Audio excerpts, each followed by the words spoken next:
ടിഞ്ചുവിന്റെ തൂക്കുകയറുണ്ടല്ലോ, ഈ തൂക്കുകയറിലെ കെട്ടായിരുന്നു ഈ പ്രതിയിലേക്ക് എത്തിക്കാൻ സഹായിച്ച ഒരു ഘടകം. ഈ കുട്ടിയുടെ ജനനേന്ദ്രിയം അടക്കം ഒരുപാട് മുറിവുകൾ ഉണ്ടായിരുന്നു. ഈ കുരുക്കിന്റെ രീതിയാണ് പോലീസിനെ വേറൊരു വഴിയിലേക്ക് എത്തിച്ചത്. 2019 ഡിസംബർ 15 പത്തനംതിട്ട ജില്ലയില് കോട്ടങ്ങലില് നടന്നൊരു സംഭവമായിരുന്നു.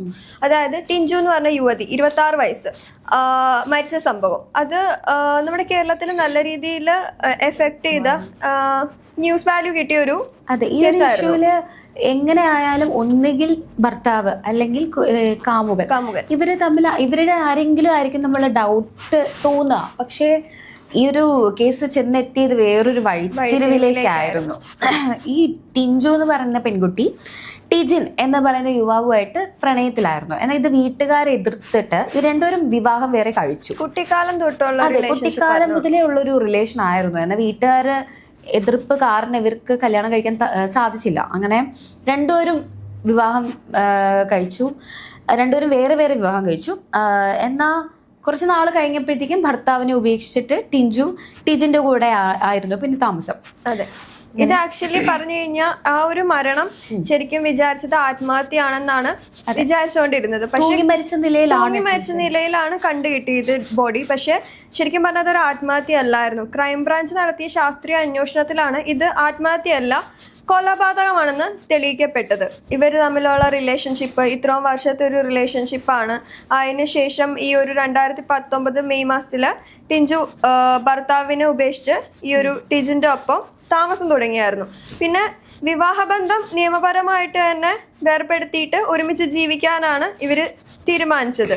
എന്നാ ഈ ടിഞ്ചുവിന്റെ തൂക്കുകയറുണ്ടല്ലോ, ഈ തൂക്കുകയറിലെ കെട്ടായിരുന്നു ഈ പ്രതിയിലേക്ക് എത്തിക്കാൻ സഹായിച്ച ഒരു ഘടകം. അതുവരെ ടിജിനെ ആയിരുന്നു എല്ലാവരും സംശയിച്ചത്. ടിജിനെ നാട്ടുകാരും അല്ലെങ്കിൽ ബന്ധുക്കളും പോലീസും ഒരുപാട് ആ യുവാവ് സ്ട്രഗിൾ ചെയ്തിട്ടുണ്ട് അല്ലെങ്കിൽ സഫർ ചെയ്തിട്ടുണ്ട് ഈ ഒരു കേസിന്റെ ഇതായിട്ട്. അപ്പൊ ഇങ്ങനെ ഒരു കേസ് വരുമ്പോൾ സ്വാഭാവികമായിട്ടും ഭർത്താവിലോട്ടായിരിക്കും എല്ലാവരും, അല്ലെങ്കിൽ കൂടെ താമസിക്കുന്നത് ടിജിന്റെ അടുത്തായിരിക്കും എല്ലാവർക്കും ഒരു സംശയം ചെല്ലുക.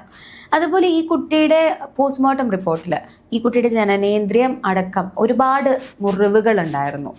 അത്രയ്ക്ക് രീതിയിൽ ആക്രമിക്കപ്പെട്ടിട്ടുണ്ട്. അപ്പൊ ഇതൊരു സ്വാഭാവികമായിട്ടുള്ള ഒരു ആത്മഹത്യ അല്ല എന്ന് തെളിയിച്ചു. അതെ, ഇതൊരു വെറുതെ ഒരു ആത്മഹത്യയായിട്ട് തള്ളിക്കളയാൻ പറ്റുന്ന ഒരു കേസ് അല്ലായിരുന്നു. പക്ഷെ നമ്മൾ തുടക്കം പറഞ്ഞ പോലെ തന്നെ ഒരു സൂയിസൈഡ്, അതായത് തൂങ്ങി മരിച്ച നിലയിലാണ് ഈ ഒരു കുട്ടീനെ കാണുന്നത്. പക്ഷെ പോസ്റ്റ്മോർട്ടം റിപ്പോർട്ട് വന്നതിന് ശേഷം ഒരുപാട് മുറിവുകളും കാര്യങ്ങളും ഒക്കെ ഉണ്ടായിരുന്നു. ഈ ലോക്കൽ പോലീസ് ഇത് ആത്മഹത്യയായി തള്ളിക്കളഞ്ഞെങ്കിലും മുറിവുകളുടെ ഉറവിടം ശരിക്കും കണ്ടെത്താനായില്ല. ഇത് എങ്ങനെയാണ് ഇത് വന്നതെന്നൊന്നും കണ്ടുപിടിക്കാൻ പറ്റിയില്ല. തുടർന്ന് നാട്ടുകാരുടെയും വീട്ടുകാരുടെയും ഒക്കെ ഒരു പ്രതിഷേധത്തിനെ തുടർന്ന് ഈ ഒരു ടിജിനിലേക്കാണ് സംശയം ചെന്ന് നിൽക്കുന്നത്. അത്രയ്ക്ക് രീതിയിൽ ടിജിൻ അവിടെ സഫർ ചെയ്യേണ്ടി വന്നു. കാരണം എല്ലാരും അത്രയ്ക്ക് ക്രൂശിച്ചിട്ടുണ്ട്. കുരുക്കിന്റെ രീതിയാണ് പോലീസിനെ വേറൊരു വഴിയിലേക്ക് എത്തിച്ചത്. അതെ അതെ, അത് ആക്ച്വലി ഒരു നോർമൽ ഒരാൾ കെട്ടുന്ന പോലത്തെ ഒരു കെട്ടല്ലായിരുന്നു. ആ നോട്ട് വരുന്നത് അതുപോലത്തെ രീതിയിലല്ലായിരുന്നു. ഒരു മരക്കച്ചവടക്കാരൻ മാത്രം ചെയ്യാൻ പറ്റുന്ന രീതിയിലുള്ള ഒരു മരക്കച്ചവടക്കാരൻ എങ്ങനെയാണോ, ഒരു മരം വെട്ടുകാരൻ എങ്ങനെയാണോ അത് കെട്ടുന്നത് മാത്രം അറിയുന്ന ഒരു കെട്ടാണത്. ശരിക്കും പറഞ്ഞാൽ ഈ ടിഞ്ചുവിനെ തൂക്കാൻ ഉപയോഗിച്ച കുരുക്കിന്റെ പ്രത്യേകതയാണ് ശരിക്കും വഴിത്തിരിവായത്. മരം കച്ചവടക്കാർക്ക് മാത്രം ഇടാൻ അറിയാവുന്ന ഒരു പ്രത്യേക ടൈപ്പ് കുരുക്ക് അതായിരുന്നു അവിടെ കാണാൻ സാധിച്ചത്. ആ ഒരു തൂങ്ങിക്കിടക്കുന്ന ഇതിൽ കാണാൻ സാധിച്ചത് അതുപോലത്തെ രീതിയിലുള്ള ഒരു കുരുക്ക് തന്നെയായിരുന്നു. ഇതില് ആ ഒരു ബേസിൽ അന്വേഷണങ്ങൾ നടത്തി. ആ അന്വേഷണത്തിന്റെ ഒടുവില് ആ ഒരു അടുത്ത് തന്നെ പ്രദേശത്ത് തന്നെ മരം കച്ചവടക്കാരനായിട്ടൊരു നസീർ എന്ന ആളിലേക്ക് ആ ഒരു അന്വേഷണം എത്തിച്ചേർന്നു. അയാളായിരുന്നു കുറ്റവാളി. അതെ, ഈ ഒരു കൊലപാതകം അയാൾ ചെയ്തത് ടീച്ചനും പിതാവും ഇല്ലാത്തൊരു സമയത്ത് വീട്ടിൽ കയറി മദ്യലഹരിയിലായിരുന്നു ആള്. ടിഞ്ചുവിനെ ആക്രമിക്കുകയും റേപ്പ് ചെയ്യുകയും ചെയ്തു. എന്നിട്ട് ഈ കുട്ടിയെ ആത്മഹത്യയാണെന്ന് കാണിക്കാനായിട്ട് കെട്ടിത്തൂക്കിയിട്ടാണ് ആള് പോയത്. മരിച്ചു എന്ന് ഉറപ്പിച്ച ശേഷമാണ് ആള് മരണം ഉറപ്പുവരുത്തിയതിനു ശേഷമാണ് അങ്ങനെ ഒരു ഇതിനകത്തേക്ക് ആ ഒരു തൂക്കി ചെയ്തത്. അതിനുശേഷം വീട്ടിലെ ബീജം കണ്ടുപിടിക്കുകയും അതുപോലെ ഈ ടിഞ്ചുവിന്റെ കയ്യിൽ DNA നഖത്തിന്റെ ഇടയിൽ നിന്നുള്ള DNA വെച്ചാണ് പരിശോധന ഫലത്തിൽ നസീർ ആണെന്ന് ഉറപ്പിച്ചത്. കുറ്റവാളി. അതെ, കുറ്റവാളി. ഇതിന്റെ പേരിൽ ഒരു പോലീസുകാരന് സസ്പെൻഷനും കിട്ടി. ഈ ടിജിനെ ആവശ്യമില്ലാതെ ഇതിൽ ഉൾപ്പെടുത്തി കേസിൽ നിരപരാധിനെ.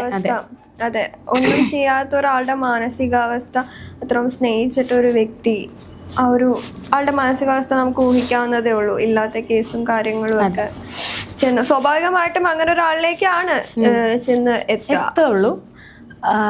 അതങ്ങനെയാണല്ലോ, നമ്മുടെ കൂടെ ഉള്ള ആളെ ആയിരിക്കും ആദ്യം സംശയിക്കുക എന്നുള്ളതാണ്. എന്തായാലും ഇതാണ് ടിഞ്ചു വധക്കേസിന്റെ കഥ. Thank you.